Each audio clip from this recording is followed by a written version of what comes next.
Video பார்க்கும் அனைத்து உறவுகளுக்கும் அஸ்ஸலாமு அலைக்கும். எல்லாரும் நலமாக இருப்பீங்கன்னு நம்புகிறேன். கடந்த சனிக்கிழமை இந்த ஜூலை மாதம் 19ஆம் தேதி சவுதி அரேபியாவுடைய தூங்கும் இளவரசர், ஸ்லீப்பிங் பிரின்ஸ் அப்படின்னு அழைக்கக்கூடிய வலீத் அப்படிங்கிறவர் கடந்த 20 வருடமாக கோமாவிலே இருந்தார். அவர் குணமாயிடுவார் அப்படின்னு சொல்லி இந்த சவுதி நாட்டு மக்களும் அவருடைய குடும்பத்தாரும் ரொம்ப என்ன பண்ணாங்க, அவருக்காக போராடினாங்க. எனக்கு இவருடைய மரணத்தில் ஆச்சரியமளிக்கக்கூடிய சில விஷயங்கள் எனக்கு தோணுச்சு. அதனால தான் இதை ஒரு வீடியோவை எடுத்து போடணும் அப்படின்னு ஆசைப்பட்டேன். முதல் விஷயம் என்னன்னு கேட்டால், ஒரு தந்தை தன்னுடைய பிள்ளை மேலே இந்த அளவு பாசம் காட்டுவாரா, இந்த எக்ஸ்ட்ரீம் லெவலுக்கு போவாரா அப்படிங்கிறது இந்த வலீதுடைய தந்தை ஹாலித் அவர்களை பார்த்து எனக்கு ஆச்சரியமாக இருக்குது. இன்னொரு பக்கம் ஆச்சரியம் என்னன்னு கேட்டால், இவங்க ஒரு அரச குடும்பம், மிக பிரம்மாண்டமான பங்களா, கார், தங்கம், வசதி எல்லாமே இருக்கு, சகல வசதி இருக்கு. ஆனாலும் இவரை குணப்படுத்த முடியல. இவரை இந்த மீளா துயரத்திலிருந்து அவரை என்ன செய்ய முடியும், மீட்க முடியல அப்படிங்கிறது நினைக்கும் போது இந்த உலகத்தில் இறைவன் முன்னாடி அனைவரும் சமந்தான் அப்படிங்கிறது உணர முடியுது. ஏன்னா பொதுவாக அரச குடும்பத்தில் பிறந்திருக்காங்க அப்படின்னா சொகுசு வாழ்க்கை வாழ்வாங்க, ரொம்ப வசதியாக இருப்பாங்க, ரொம்ப ஆடம்பரமான முறையில் செலவு பண்ணுவாங்க, பிரம்மாண்டமான அரண்மனை இருக்கும், பிரம்மாண்டமான அவங்க வீடு, காரு. இங்கே சவுதி அரேபியாவில் சாதாரணமாக இருக்கக்கூடியவங்களுக்கே மினிமம் 3லேருந்து 8 காரு 10 கார் வரைக்கும் இருக்கும். ஆனால் அரச குடும்பத்தில் இருக்கவங்கள நினச்சி பாருங்கள், கார் மட்டும் இருக்காது, ஏரோப்ளைன், இந்த மாதிரி அவங்க வசதிக்கு ஏற்ப எல்லா சகலமும் இருக்கும். ஆனால் துரதிர்ஷ்டவசமாக இந்த மாதிரி அரச குடும்பத்தில் பிறக்கிற எல்லாருமே அந்த சுகத்தை அனுபவிக்கிறாங்களா அப்படின்னா கண்டிப்பாக கிடையாது. யாராவது ஒரு சிலர் தன் வாழ்நாளில் சந்திக்கக்கூடாத துயரத்தை அனுபவிக்கிறாங்க. அப்படிப்பட்ட சிலர்களில் ஒருத்தர் தான் இந்த வலீத் அப்படிங்கிறவர். என்ன நடந்துச்சுன்னு பார்த்தீங்கன்னா, இவர் தன்னுடைய 15 வயசு இருக்கும்போது லண்டனில் படிச்சுட்டு இருக்காரு, ஒரு மிலிட்ரி காலேஜில். அங்கே ஏதோ ஒரு ஃபங்க்ஷனுக்காக காரில் போய்கிட்டு இருக்கும்போது இவருக்கு விபத்து ஏற்பட்டிருக்கு. அப்படி விபத்து ஏற்படும்போது மூளையில் காயமும் உடலுக்குள்ள நிறைய காயங்களும் ஏற்பட்டுறது. அதனால் இவர் கோமா நிலைக்கு போயிடுறாரு. இந்த செய்தி அவருடைய தந்தை கேட்டு அவரை ஹாஸ்பிட்டல் அட்மிட் பண்ணுறாரு.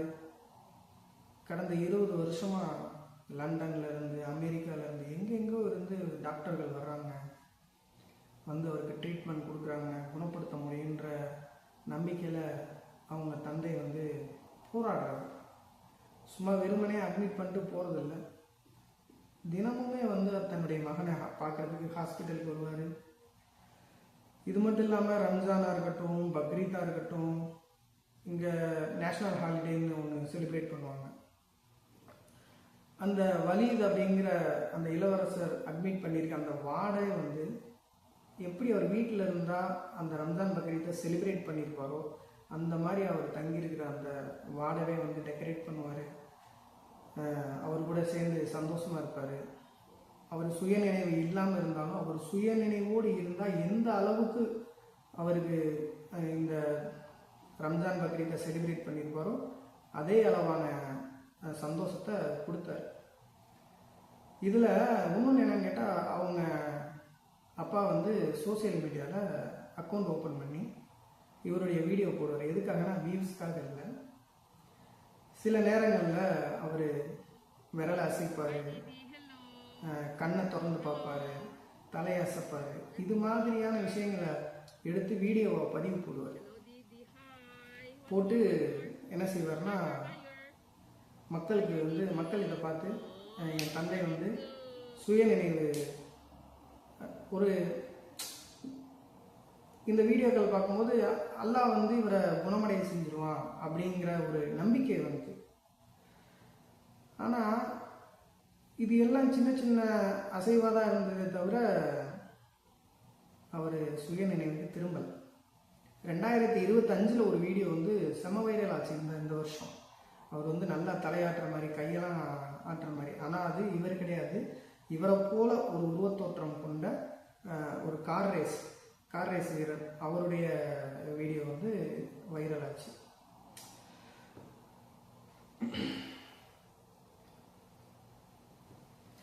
நான் வந்து உங்களுக்கு இவருடைய வீடியோக்களை நான் போடுறேன், நீங்கள் அதை பாருங்கள். இவரோட கதை நமக்கு வந்து இவரோட கதை நம்ம வாழ்க்கையோட ஒரு யதார்த்தத்தை உணர வைக்குது. எல்லாம் சமம் அப்படின்னு வந்து இந்த சம்பவம் வந்து நம்மளுக்கு உணர்த்துது. ஏன்னா எவ்வளவுதான் காசு பணம் வசதிகள் இருந்தாலும் இறைவனின் நாட்டத்துக்கு முன்னாடி எல்லாருமே சமம் அப்படின்னு நிரூபிச்சிருச்சு. இவர் இறப்பு செய்தியை வந்து சோசியல் மீடியாவில் இவருடைய தந்தை பதிவிடுறாரு. அல்லாஹ்வுடைய நாட்டம் மற்றும் அவனுடைய விதி மீது முழு நம்பிக்கையுடனும் ஆழ்ந்த சோகத்துடனும் துக்கத்துடனும் எங்கள் அன்பு மகன் இளவரசர் அல் வலீத் பின் காலித் பின் தலால் அல்லாஹ்வின் கருணையால் இன்று காலமானார் அப்படின்னு சொல்லி ட்வீட் போட்டிருக்காரு. இன்னா லில்லாஹி வ இன்னா இலைஹி ராஜிஊன். அவருடைய குடும்பத்தாருக்கு நம்ம என்ன செய்வோம், நம்மளால் பிரார்த்தனை பண்ணுவோம். அது மட்டும் இல்லாமல் இந்த வலீதுக்கும் அவருடைய மறுமை வாழ்க்கை சிறப்பாக இருக்கணும், இறைவன் வந்து அவருக்கு சொர்க்கத்தை கொடுக்கணும் அப்படின்னு சொல்லி நம்ம என்ன செய்வோம், நம்மளுடைய துவாக்கல்ல அவரை நம்ம சேர்த்துப்போம். நம்மக்கிட்ட கோடிகளில் பணம் வசதிகள் இருந்தாலும் இறைவன் முன்னாடி நம்ம எல்லாரும் சமந்தான் அப்படிங்கிறத இது உணர்த்துது.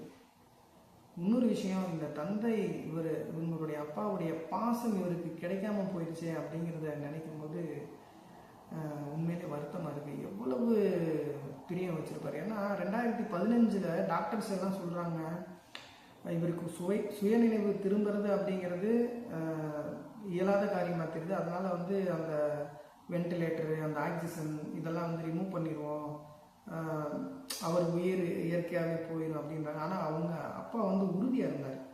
அவர் சாகராக இருந்தால் ஆக்சிடென்ட் அன்னைக்கே வந்து இறந்துருப்பார்ல, அல்லாஹ் வந்து இவருக்கு குணம் தருவான் அப்படின்ற நம்பிக்கையில் கிட்டத்தட்ட 20 வருஷமாக அவர் மேலே நம்பிக்கை வச்சு அவர் திரும்பி வருவார்னு சொல்லி அவர் நடத்தின பாச போராட்டம் இருக்கு பாருங்க, அது என்னை வந்து உண்மையிலே ஆச்சரியப்பட வச்சுது. இப்படி ஒரு அப்பா வந்து கிடைக்கிறதுக்கு கொடுத்து வச்சுருக்கணும். ஆனால் அந்த பாசத்தை அனுபவிக்கக்கூடிய பாக்கியம் வந்து இந்த வலிதுக்கு கிடைக்கலன்றது சோகமான ஒரு விஷயம். அல்லாஹ் தஆலா வந்து இந்த இஸ்லாமிய மார்க்கத்தில் தந்தையை பற்றி நிறைய சிறப்புகளை சொல்லி கூறியிருக்கான். தந்தையுடைய பொருத்தம் தான் இறைவனுடைய பொருத்தம், தந்தையுடைய கோபம்தான் இறைவனுடைய கோபமாக இருக்கு. ஒரு மனிதர் வந்து கேட்குறாரு நபி அவர்கள் இடத்துல, ரசூல்லா சொல்கிறாங்க ஸல்லல்லாஹு அலைஹி வஸல்லம், யார சொல்ல, நான் இந்த உலகத்தில் யாருக்கு அதிகமாக நல்ல முறையில் நடந்து கொள்ளணும், யாரிடத்துல அதிகமாக நல்ல முறையில் நடந்து கொள்ளணும்னு சொல்லும்போது தாயின்னு சொல்லி 3 தடவை சொல்லிட்டு தந்தை அப்படின்னு 4வது முறை சொல்கிறாங்க. அப்போ உயர்ந்த இடத்துல தாய்க்கு இந்த மார்க்கம் இடம் கொடுத்திருந்தாலும் சிறந்த இடத்துல தந்தையை வச்சிருக்கு. ஏன்னா தந்தை அப்படிங்கிறது சொர்க்கத்து வாசலில் ஒரு வாசல். அவரை நம்ம எப்படி மதிப்போடையும் மரியாதையோடையும் நம்ம அவரை கண்ணியப்படுத்துகிறோமோ அந்த அளவுக்கு இந்த உலகத்துலேயும் நமக்கு கண்ணியமும் மரியாதையும் கிடைக்கும், மறு உலகத்துலேயும் நமக்கு உயர்ந்த சொர்க்கமும் நமக்கு கிடைக்கும். ஆனால் இன்றைய உலகத்தில் எல்லாரும் வந்து தந்தையை எந்த அளவுக்கு மதிப்போடு நடந்துக்கிறோம் அப்படிங்கிறது அவரவர் விருப்பத்துக்கு நான் விட்டுறேன். ஏன் சொல்கிறேன் அப்படின்னா, ஒவ்வொருத்தரும் அவங்களுடைய தந்தையை மதிக்கணும், அவரை பேணி பாதுகாக்கணும், அவருக்கு செய்ய வேண்டிய கடமைகளை செய்யணும். அவருக்கு வயோதிகம் ஆச்சு அப்படின்னா அவரை நல்ல முறையில் பராமரிப்பு செய்ய வேண்டிய கட்டாய கடமை ஒவ்வொரு முஸ்லீம் மக்களுக்கும் இருக்குது. ஸோ அதை மனதில் கொள்ளுங்கள். கண்டிப்பாக அல்லாஹ் தஆலா நம் அனைவரது பாவங்களையும் மன்னித்து கண்டிப்பாக நம்மளும் நம் தந்தையுடைய திருப்தி கிடைக்கிறதுக்கு அல்லாஹ் தஆலா உதவி செய்வானாங்க. அஸ்ஸலாமு அலைக்கும். மீண்டும் ஒரு வீடியோவில் சந்திக்கிறேன். இந்த வீடியோ பிடிச்சிருந்தா உங்களுடைய கமெண்ட்ஸை இந்த வீடியோவில் சொல்லுங்கள். சப்ஸ்கிரைப் பண்ணி எனக்கு ஆதரவு கொடுங்க. அஸ்ஸலாமு அலைக்கும்.